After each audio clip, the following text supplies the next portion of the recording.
Harges, but we'll let it slide this time. I hope anybody need a bathroom break? Fart. That's what the mute button's for. All right. I'm on the toilet right now.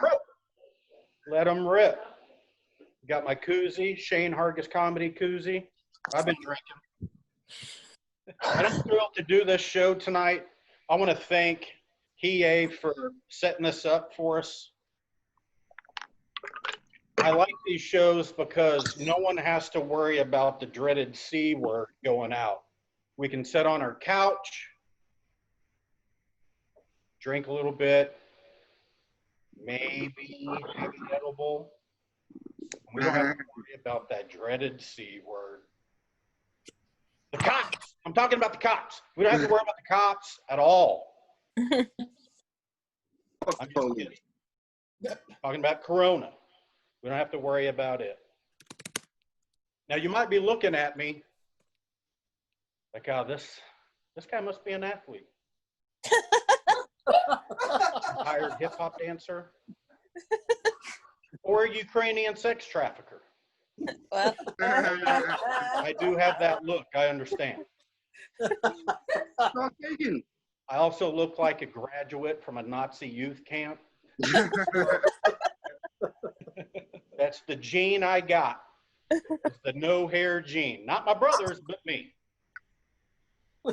But see, I'm really pissed off at the alt-right. And I know there's many reasons. You know, being racist, yeah, number one, probably. And you know what?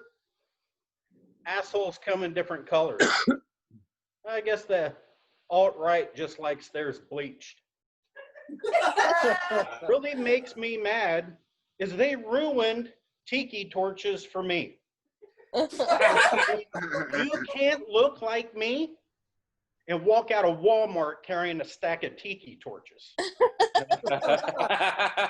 Not gonna go good. Not gonna go good. But I want to get personal here real quick. And this might be odd because I see I got some people I know from work on this show. One of them is kind of my boss.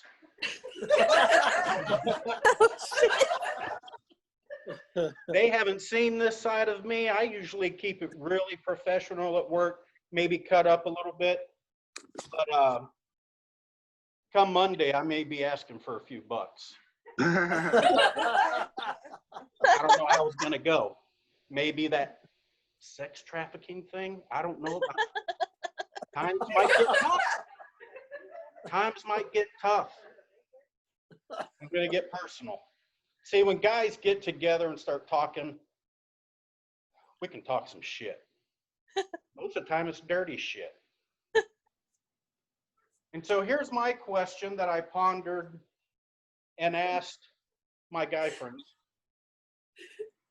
How many dicks do you think you'd suck if it tasted like your favorite flavors at the same time?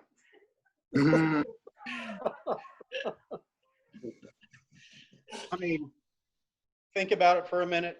Think about your favorite flavors. Here, I'll wait. If you need some help, think about that dinner you sat down and ate, and every flavor you had, everything you ate, just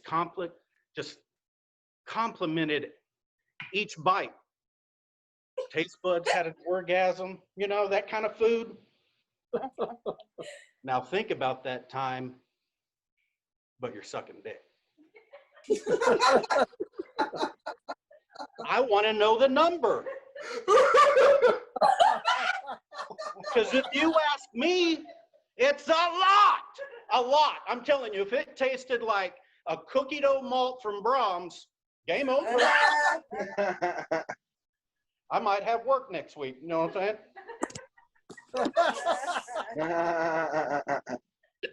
These are the things guys talk about when we all get together. Just talking shit.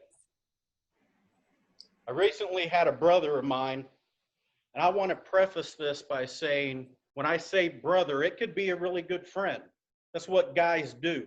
You know, you get you get a guy friend, and they ascend to family. You know, and you know they're not really a best friend. They're like a brother now because you wouldn't have sex with them because it'd be incest. You know what I mean? But this brother of mine, he looks at me one day and he goes, I knew today was going to be a bad day. Really? Did you like get a flat tire on the way to work? You get in a fight with your girlfriend, your wife, something like that?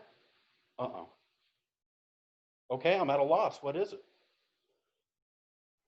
Well, when I was taking a shower, I jerked off in the wrong order.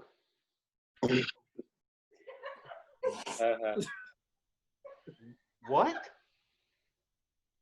Yeah, I did it all in the wrong order. See, it's supposed to go, I wash my stuff, I wash my hair, and then you know. And I'm trying not to throw up. I don't understand. How does that mean you're going to have a bad day? Well, it's all in order, dude, because when I got done, I couldn't remember if I washed my hair or not. Seems like there's many other things that would typically make you have a bad day than that. But the best part is I'm not going to name names. And now I know that's not fun for you guys, but it's going to be hilarious to me. Their girlfriend or their wife, they're going to waterboard them to try to get that information. And I get to watch. Since we're getting kind of personal, we have any single people out there listening tonight, watching? Woo! Yeah, you guys annoy me. You guys fucking annoy me. Always talking about how you got your apartment downtown. You're going to take a trip to the Northeast to see the changing of the leaves in the fall. I don't have a car payment because I don't have to own a car. I just take an Uber, maybe get one of them little scooters to rent. So I break up with my single friends. I just break up with them. Go get a girlfriend, get married, whatever it is, so you can come hang out with me, have a beer, and we can bitch about our lives together.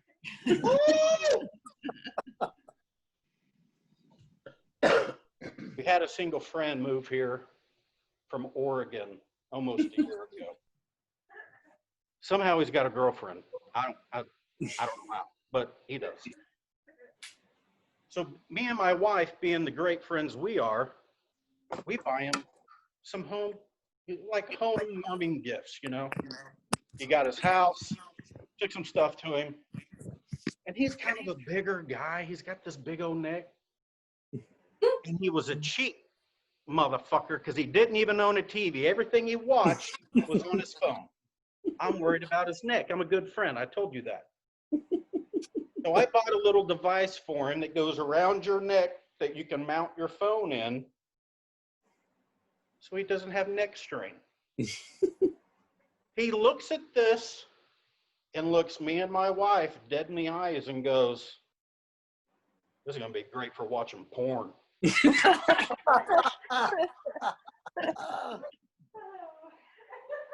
That thought never crossed my mind. That's how domesticated I am. So I went out and bought one.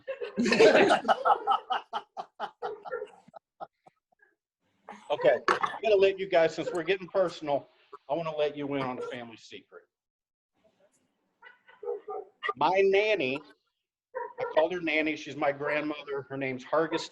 That's where I get part of my middle name. She had superpowers.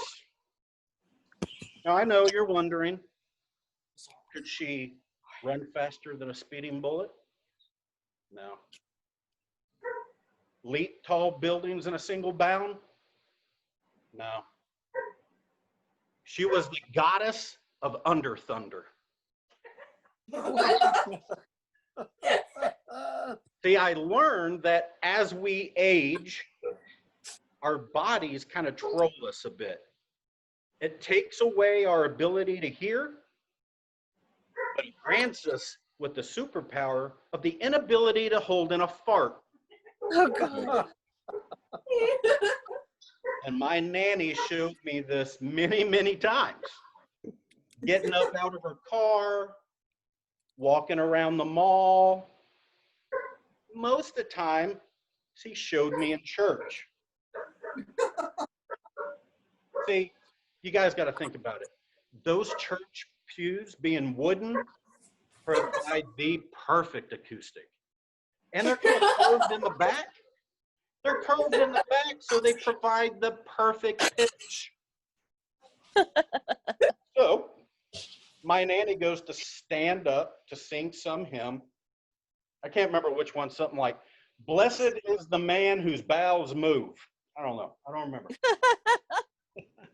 She goes to stand up, lets it rip, and her blouse kind of flutters in the back as she stands up. The old deaf lady across the aisle is like, "Hallelujah, Hargie." I don't know what she heard, but I was immediately impressed. See, I had a fart a brewing. That's right. I had one in the chamber, and I'm going to try this out. So I stand up, let it rip.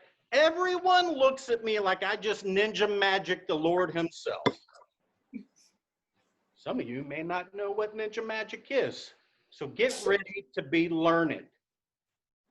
Ninja magic is the art. Yeah, y'all didn't know this was going to be an educational comedy show. So you know.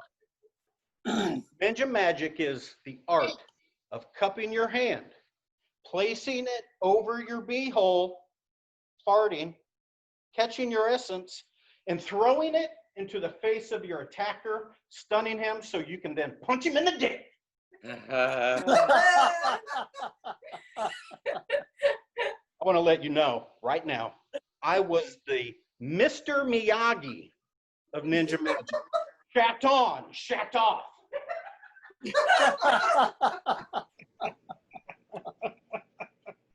And I perfected this martial art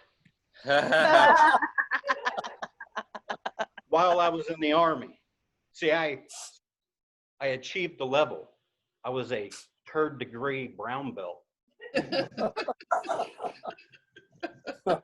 When I was in Germany, when I was stationed there, we were out in the field doing some military shit, you know, blowing stuff up, probably doing mildly gay things to each other. And I was in the back of the Humvee, but I wanted the front seat. Well, I had another fart a brewing. So I'm going to let you know how good I was. I could go from the front. So I cupped my hand, went from the front, caught my essence, and I was so good, people. I set it on the shoulder of Private Dunn like a shitty talking parrot. And then I gave him a polite tap. He turns around, gets a mouthful, and immediately exits the Humvee, gagging. And I jump out, punch him in the dick, and I get the front seat. That whole story, just to warn you people, don't call shotgun on me.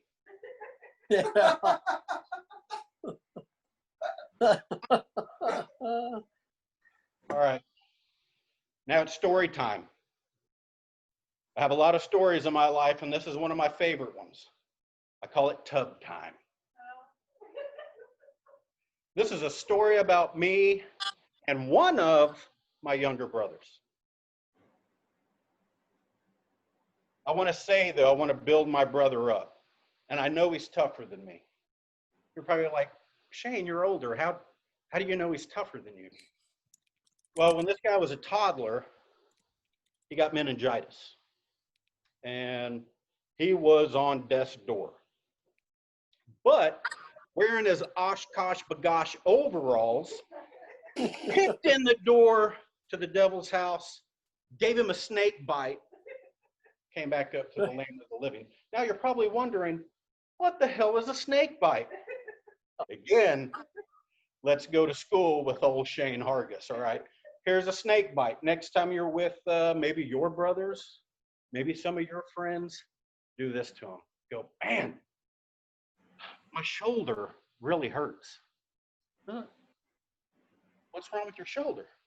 Well, see, I got a snake bite on my arm way up here, and man, it hurts. They're probably going to be like, I want to see it. So you go over to them, start rolling up your shirt. Yeah, look here. And then just flick them in the balls.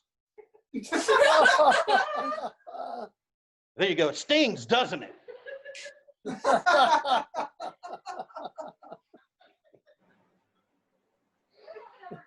Oh, back to the story. So me and Dan are young. This is after meningitis. He's back home.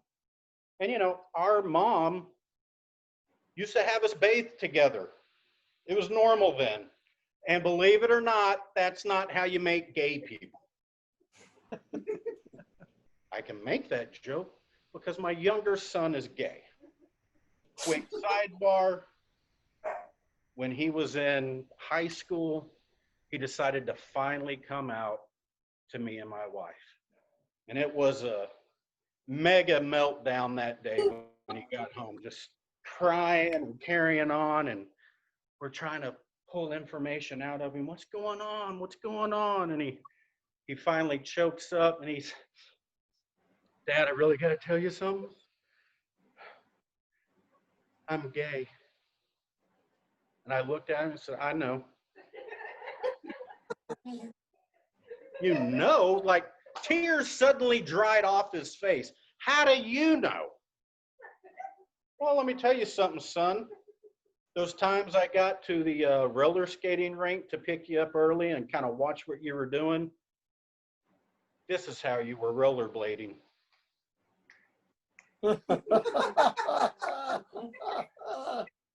That right there. Back to the story. Me and Dan are in the tub. Rick, Craig, I want to protect the innocent here. We're in the tub. Hey, look, it's not like our knickknackers were clacking together. It's not that kind of tub time. My Hot Wheels are on this side. His Hot Wheels are on this side. But things get quiet, and I get curious. I turn around. He's pooped in the bathtub. Yeah. Now look, if you want to poop in the bathtub, no judgment here. You just don't do it when you have company. So I jump out of that bathtub like an MMA athlete jumping out of a pool and start taking off down the hallway. What I failed to mention is we lived in a trailer house, and that was a long fucking hallway.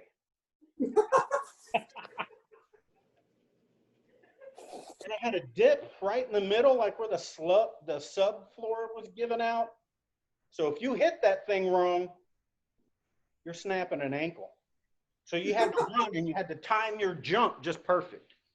And there I am, totally naked, running down that hallway, jump that gap, run into Mom and Dad. Mom, Rick, Craig, Dan, whatever the fuck his name is, just pooped in the bathtub. So we run back down that hallway, jump the gap. There's my brother.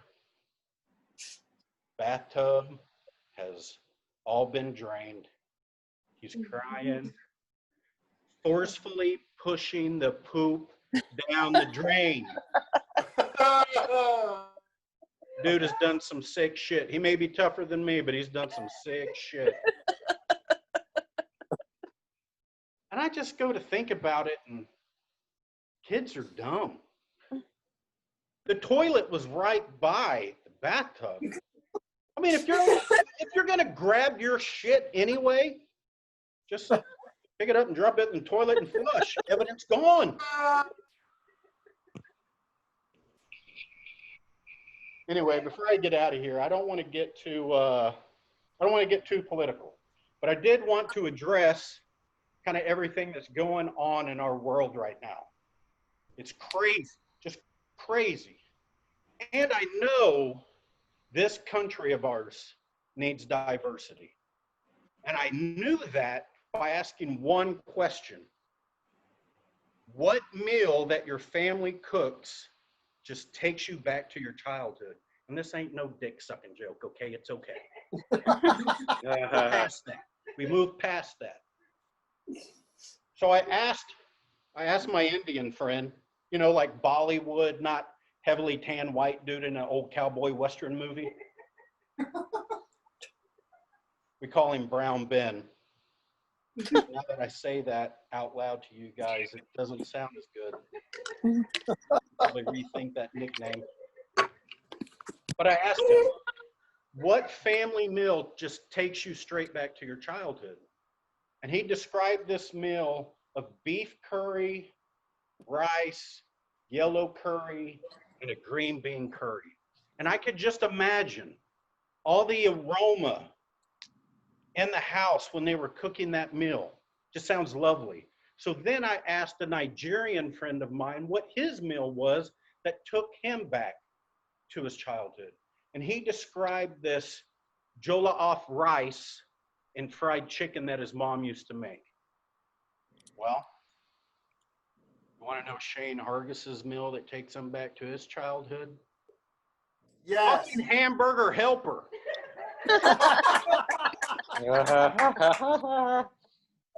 I'm Shane Hargis, everybody. Thank you so much. We made it, everybody. We made it. That was our headliner for tonight. Thank you for coming to the show. Thank you, everybody that participated in the show. Hope that you had a good experience. Thank you so much. Everybody, stay home and eat some good food. And whack off maybe. I don't know how to end this much. Y'all take care.